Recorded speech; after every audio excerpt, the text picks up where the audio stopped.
ಅಡಿಕೆ ತೋಟದ ಮಧ್ಯದಲ್ಲಿ ಒಂದು ಹುಲ್ಲು ಹಾಕಿ ತಿಂಗಳಿಗೆ ಹಣ ಬರ್ತಾ ಇದ್ರೆ ಹೇಗಿರುತ್ತೆ ಅಂತ ಒಂದ್ಸಲ ಯೋಚನೆ ಮಾಡಿ ನೋಡಿ. ಇವತ್ತು ತುಂಬಾ ರೈತರು ಅಡಿಕೆ ತೋಟದ ಮಧ್ಯದಲ್ಲಿ ನೇಪಿಯರ್ ಹುಲ್ಲು ಬೆಳೆಸೋಕೆ ಶುರು ಮಾಡಿದ್ದಾರೆ. ಕೆಲವರಿಗೆ ದೊಡ್ಡ ಲಾಭ ಕೂಡ ಆಗ್ತಾ ಇದೆ ಇದರಿಂದ. ಆದ್ರೆ ಕೆಲವರು ಅದೇ ಕೆಲಸ ಮಾಡಿ ನಂತರ ಪಶ್ಚಾತ್ತಾಪ ಪಡುವವರು ಕೂಡ ಇದ್ದಾರೆ. ಹಾಗಿದ್ರೆ ನೇಪಿಯರ್ ಅಡಿಕೆ ತೋಟಕ್ಕೆ ವರವ ಅಥವಾ ಶಾಪವ? ಇವತ್ತು ಸಂಪೂರ್ಣವಾಗಿ ಈ ವಿಷಯದ ಬಗ್ಗೆ ನಾವು ಮಾತಾಡೋಣ. ನಮಸ್ಕಾರ ರೈತ ಬಂಧುಗಳೇ. ಇವತ್ತು ನಾನು ನಿಮಗೆ ಪ್ರಾಕ್ಟಿಕಲ್ ಆಗಿ ಇದರ ಬಗ್ಗೆ ಹೇಳಲಿಕ್ಕಿದ್ದೇನೆ. ಕಾರಣ, ನನ್ನ ಅಡಿಕೆ ತೋಟದಲ್ಲಿ ಕೂಡ ನಾನು ಮಧ್ಯಂತರ ಬೆಳೆಯಾಗಿ ಈ ನೇಪಿಯರ್ ಅನ್ನ ಬೆಳೆಸ್ತಾ ಇದ್ದೇನೆ. ಸೊ ನನಗೆ ತಿಳಿದಿರುವ ಮಾಹಿತಿ ಪ್ರಕಾರ ಹಾಗೆ ನನ್ನ ಅನುಭವದ ಪ್ರಕಾರ ಈ ವಿಡಿಯೋದಲ್ಲಿ ನಿಮಗೆ ಸಂಪೂರ್ಣ ಮಾಹಿತಿಯನ್ನು ಕೊಡ್ತೇನೆ ನಾನು. ಹಾಗೆ ನನ್ನ ಚಾನಲ್ ನಿರುತ್ತರವನ್ನು ಇನ್ನೂ ಸಬ್ಸ್ಕ್ರೈಬ್ ಮಾಡ್ಕೊಳ್ಳದಿದ್ರೆ ದಯವಿಟ್ಟು ಮಾಡ್ಕೊಳ್ಳಿ ಅಂತ ಹೇಳ್ತಾ ವಿಡಿಯೋವನ್ನು ಶುರು ಮಾಡೋಣ. ಮೊದಲು ನೇಪಿಯರ್ ಹುಲ್ಲು ಅಂದರೆ ಏನು ಅಂತ ಎಲ್ರಿಗೂ ಗೊತ್ತಾಗೋದು ಭಾಳ ಇಂಪಾರ್ಟೆಂಟ್. ಇದು ಸಾಮಾನ್ಯವಾದ ಹುಲ್ಲಲ್ಲ, ಇದು ಒಂದು ಹೈಬ್ರಿಡ್ ಫೋಡರ್ ಗ್ರಾಸ್. ಅಂದರೆ ಇದು ನಿಮ್ಮ ಮೇವಿಗಂತಾನೆ ಮಾಡಿದ ಒಂದು ಹುಲ್ಲಿನ ಪ್ರಜಾತಿ ಅಂತ ಹೇಳ್ಬೋದು. ಇದರಲ್ಲಿ CO3, CO4, ಸೂಪರ್ ನೇಪಿಯರ್ ಅಂತ ಬೇರೆ ಬೇರೆ ವರ್ಗಗಳು ಕೂಡ ಇವೆ. ಇದನ್ನು ಒಮ್ಮೆ ನೆಟ್ಟರೆ 3-4 ವರ್ಷ ಇದು ಸುಲಭವಾಗಿ ನಿಮಗೆ ಒಂದು ಮೇವನ್ನು ಕೊಡುವಂಥ ಒಂದು ಹುಲ್ಲು ಅಂತ ಹೇಳ್ಬೋದು. 45 ದಿನಕ್ಕೊಮ್ಮೆ ಇದನ್ನು ಕತ್ತರಿಸ್ಬೋದು ಮತ್ತು ಸಾಮಾನ್ಯ ಹುಲ್ಲಿಗಿಂತ ಒಂದು 5-6 ಪಟ್ಟು ಹೆಚ್ಚು ಮೇವು ಇದು ಕೊಡ್ತದೆ ಈ ನೇಪಿಯರ್ ಗ್ರಾಸ್ ಎನ್ನುವಂಥದ್ದು.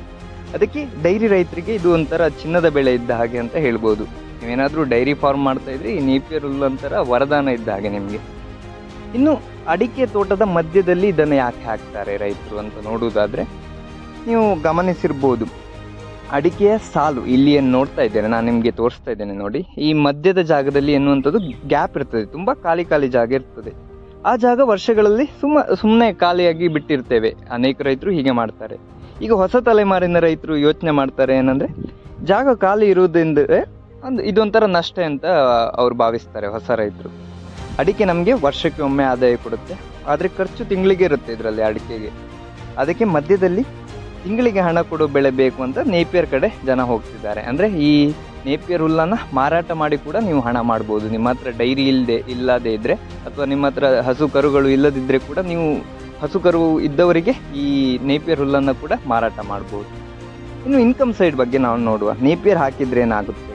ಇದು ಡೈರಿ ಇದ್ದವರಿಗೆ ಹೊರಗಿಂದ ಮೇವು ತಗೊಳ್ಳೋ ಅವಶ್ಯಕತೆ ಕಡಿಮೆ ಆಗ್ತದೆ. ನಿಮ್ಮ ಅಡಿಕೆ ತೋಟದ ಮಧ್ಯದಲ್ಲಿ ನೇಪಿಯರ್ ಬೆಳೆದ್ರೆ ನಿಮಗೆ ಹೊರಗಿನ ಹುಲ್ಲು ಅಥವಾ ಮೇವನ್ನು ತಗೊಳ್ಳುವ ಒಂದು ರೀಸನೇ ಬರೋದಿಲ್ಲ.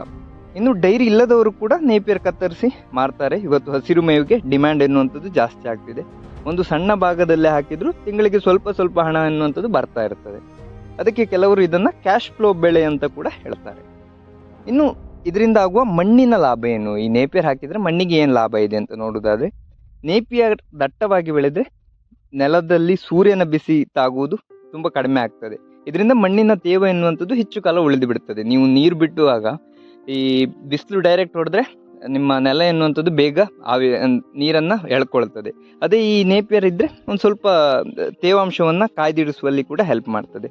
ಮತ್ತು ಕತ್ತರಿಸಿದ ಹುಲ್ಲನ್ನು ಕೂಡ ನೀವು ಅಡಿಕೆ ಬುಡಕ್ಕೆ ಹಾಕ್ಬೋದು. ಇದೊಂಥರ ಗೊಬ್ಬರವಾಗಿ ಮೈಕ್ರೋ ನ್ಯೂಟ್ರಿಯೆಂಟ್ ಆಗಿ ಬದಲಾಗುತ್ತೆ ಲಾಂಗ್ ಟರ್ಮ್ನಲ್ಲಿ.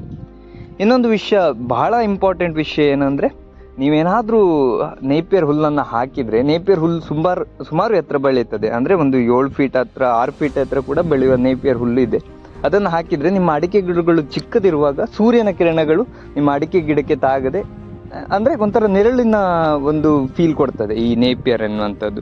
ಇದಕ್ಕಾಗಿಯೇ ಹೆಚ್ಚಿನ ರೈತರು ಈ ನೇಪಿಯರನ್ನು ಹಾಕ್ತಾರೆ. ಎಂದು ನೆರಳಿನ ದೃಷ್ಟಿಯಲ್ಲಿ ಅಡಿಕೆ ಗಿಡಗಳಿಗೆ ಡೈರೆಕ್ಟ್ ಸನ್ಲೈಟ್ ಬೀಳುವುದು ಅಷ್ಟು ಸೂಕ್ತವಲ್ಲ. ಆದರೆ ನಾನಿಲ್ಲಿ ಒಂದು ನಿಜವಾದ ಒಂದು ಸತ್ಯವನ್ನು ಹೇಳಲಿಕ್ಕೆ ಇಲ್ಲಿ ನಾನು ಹೋಗ್ತೇನೆ. ಯಾಕಂತ ಹೇಳಿದರೆ, ಈ ವಿಷಯ ಎಲ್ಲರೂ ಹೇಳೋದಿಲ್ಲ, ನಾನಿಲ್ಲಿ ಹೇಳ್ತೇನೆ. ನೇಪಿಯರ್ ಒಂದು ಒಳ್ಳೆ ಬೆಳೆ, ಹೌದು, ಖಂಡಿತವಾಗಿ ಇದು ಮಧ್ಯಂತರ ಬೆಳೆಯಾಗಿ ನೀವು ಬೆಳಿಬೋದು. ಆದರೆ ಇದು ಎಲ್ಲ ಜಾಗಕ್ಕೂ ಸೂಟ್ ಆಗೋದಿಲ್ಲ. ನೀವೇನಾದರೂ ಬಯಲುಸೀಮೆಯಲ್ಲಿ ಈ ಬೆಳೆಯನ್ನು ಬೆಳಿಲಿಕ್ಕೆ ಹೋದರೆ ನಿಮಗೆ ನೀರಿನ ಅಭಾವ ಎನ್ನುವಂಥದ್ದು ಕೂಡ ಆಗುವ ಸಾಧ್ಯತೆ ಇದೆ. ಜಾಸ್ತಿ ನೀರಿದ್ದರೆ ಮಾತ್ರ ಈ ನೇಪಿಯರನ್ನು ಹಾಕಲಿಕ್ಕೆ ಹೋಗಿ. ಇನ್ನೊಂದು ಮೇನ್ ಪ್ರಾಬ್ಲಮ್ ಏನಂದರೆ, ಇದು ರೂಟ್ ಕಾಂಪಿಟೇಷನ್. ಅಂದರೆ ಬೇರು, ನೇಪಿಯರ್ ಹುಲ್ಲಿನ ದೊಡ್ಡ ಸಮಸ್ಯೆ ಅಂದರೆ ಅದರ ಬೇರು ತುಂಬ ಅಡಿಯಾಗಿ ಹೋಗ್ತದೆ ಇದು ನೇಪಿಯರ್ ಹುಲ್ಲಿದು. ಈ ಹುಲ್ಲಿನ ರೂಟ್ ಸಿಸ್ಟಮ್ ತುಂಬ ಶಕ್ತಿಶಾಲಿಯಾಗಿರುವುದರಿಂದ ಆಳಕ್ಕೂ ಕೂಡ ಹೋಗುತ್ತೆ. ಇನ್ನು ಪಕ್ಕಕ್ಕೂ ಕೂಡ ಹರಡುತ್ತದೆ.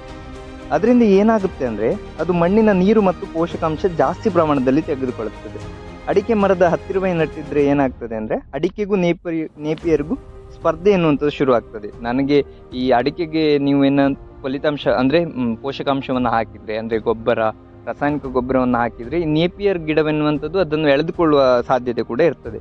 ಅದರಿಂದ ಅಡಿಕೆ ಬೆಳೆ ಎನ್ನುವಂಥದ್ದು ನಿಧಾನವಾಗ್ಬೋದು, ನೇಪಿಯರ್ ವೇಗವಾಗಿ ಬೆಳಿಬೋದು, ಈ ರೀತಿಯಾಗಿ ತೊಂದರೆ ಇರ್ತದೆ. ಹಾಗಾಗಿ ಸ್ವಲ್ಪ ಗ್ಯಾಪ್ ಮೇಂಟೈನ್ ಮಾಡಿ ನೀವು ಈ ನೇಪಿಯರ್ ಗಿಡವನ್ನು ನೆಡುವುದು ತುಂಬ ಒಂದು ಒಳ್ಳೆಯ ಸಲಹೆ ಅಂತ ನಾನು ಭಾವಿಸ್ತೇನೆ. ಇನ್ನು ಕೆಲ ರೈತರು ಹೇಳಿದ ಅನುಭವ ಏನಂತ ನೋಡುವುದಾದರೆ, ನೇಪಿಯರ್ ತುಂಬ ಹತ್ತಿರ ಇದ್ದ ಜಾಗದಲ್ಲಿ ಅಡಿಕೆ ಎಲೆ ಎನ್ನುವಂಥದ್ದು ಸಣ್ಣ ಆಗೋದು ಕೂಡ ಕಂಡು ಬರ್ತದೆ.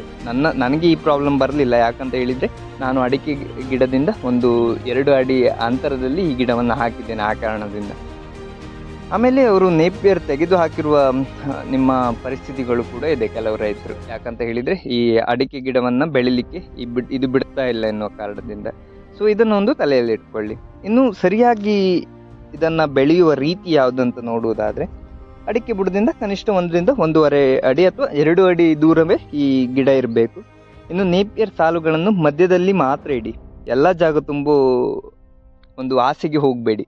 ಈ ಮಧ್ಯವಾಗಿ ಮಾತ್ರ, ಅಂದರೆ ನೀವು ಒಂದು ಟ್ರೆಂಚ್ ತೆಗೆದಿದ್ರೆ ನೀವು ಮಧ್ಯದಲ್ಲಿ ಏನು ಗ್ಯಾಪ್ ಇರ್ತದೆ ಅಲ್ಲಿ ಮಾತ್ರ ಈ ನೇಪಿಯರನ್ನು ಹಾಕಿ.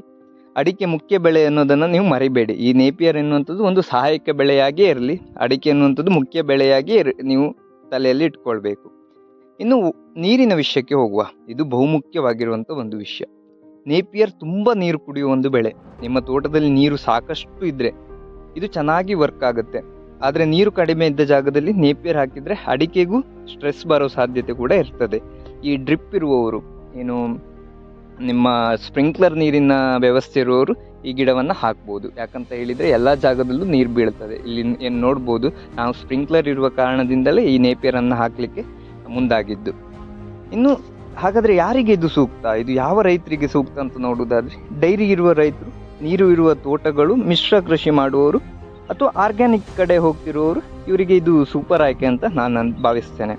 ಆದರೆ ಹೊಸ ಅಡಿಕೆ ತೋಟ ಅಥವಾ ಡ್ರೈ ಏರಿಯಾ ಇದ್ದವರು, ಅಂದರೆ ನೀವೇನಾದರೂ ಬಯಲುಸೀಮೆಯಲ್ಲಿ ನೀರಿನ ಅಭಾವ ಇರುವವರು ಈ ನೇಪಿಯರ್ ಹಾಕೋದನ್ನು ಆದಷ್ಟು ಅವಾಯ್ಡ್ ಮಾಡಿ. ಇದು ನನ್ನ ಅನುಭವದ ಮಾತು. ಯಾಕಂತ ಹೇಳಿದರೆ ನನ್ನ ಅಡಿಕೆ ತೋಟದಲ್ಲೇ ಇರುವುದರಿಂದ ನನಗೆ ಇದರ ಬಗ್ಗೆ ಗೊತ್ತು. ಹಾಗಾಗಿ ಈ ವಿಷಯದ ಬಗ್ಗೆ ನಾನು ಇಲ್ಲಿ ಮಾತಾಡಿದ್ದು. ಇನ್ನು ನೇಪಿಯರ್ ಕತ್ತರಿಸಿದ ಹುಲ್ಲನ್ನು ನೀವು ಅಡಿಕೆ ಬುಡಗಳಿಗೆ ಕೂಡ ಹಾಕ್ಬೋದು. ಇದೊಂದು ಒಳ್ಳೆ ಗೊಬ್ಬರ ಆಗಿ ಕೂಡ ಪರಿಣಮಿಸುತ್ತದೆ. ಇದಿಷ್ಟು ಈ ವಿಡಿಯೋದ ಬಗ್ಗೆ. ಒಂದು ನೇಪಿಯರ್ ಒಂದು ಸ್ಮಾರ್ಟ್ ಮಧ್ಯ ಬೆಳೆ ಅಂತ ನಾನು ಭಾವಿಸ್ತೇನೆ. ಆದರೆ ಜಾಣ್ಮೆಯಿಂದ ನೀವು ಮಾಡಬೇಕು. ಸರಿಯಾದ ಸ್ಪೇಸಿಂಗ್ ಕೊಟ್ಟು, ಸಾಕಷ್ಟು ನೀರು ಕೊಟ್ಟು, ಹಾಗೆ ನಿಯಂತ್ರಣ ಮಾಡಿದರೆ ಇದೊಂದು ನಿಮಗೆ ಆದಾಯ ಕೊಡುವಂಥ ಬೆಳೆ ಕೂಡ ಹೌದು. ಈ ಮಾಹಿತಿ ನಿಮಗೆ ಉಪಯೋಗ ಆಯಿತಂದರೆ ನನ್ನ ಚಾನಲ್ ನಿರುತ್ತರವನ್ನು ಸಬ್ಸ್ಕ್ರೈಬ್ ಮಾಡಿ. ಈ ರೀತಿಯ ಕೃಷಿ ಕುರಿತಾದಂಥ ಮಾಹಿತಿಯೊಂದಿಗೆ ಖಂಡಿತ ಬರ್ತೇನೆ. ನನ್ನ ಚಾನಲನ್ನು ಕೂಡ ನೀವು ಚೆಕ್ ಮಾಡ್ಬೋದು. ಎಲ್ಲ ರೀತಿಯ ಕೃಷಿ ಚಟುವಟಿಕೆಯ ವಿಡಿಯೋಗಳು ಇದೆ. ಹಾಗೆ ನನ್ನ ಚಾನಲನ್ನು ಒಂದು ಸಬ್ಸ್ಕ್ರೈಬ್ ಮಾಡ್ಕೊಳ್ಳಿ. ನಿಮ್ಮ ಫ್ರೆಂಡ್ಸಿಗೂ ಕೂಡ ಸಬ್ಸ್ಕ್ರೈಬ್ ಮಾಡ್ಕೊಳ್ಳಿಕ್ಕೆ ಹೇಳಿ. ಧನ್ಯವಾದಗಳು.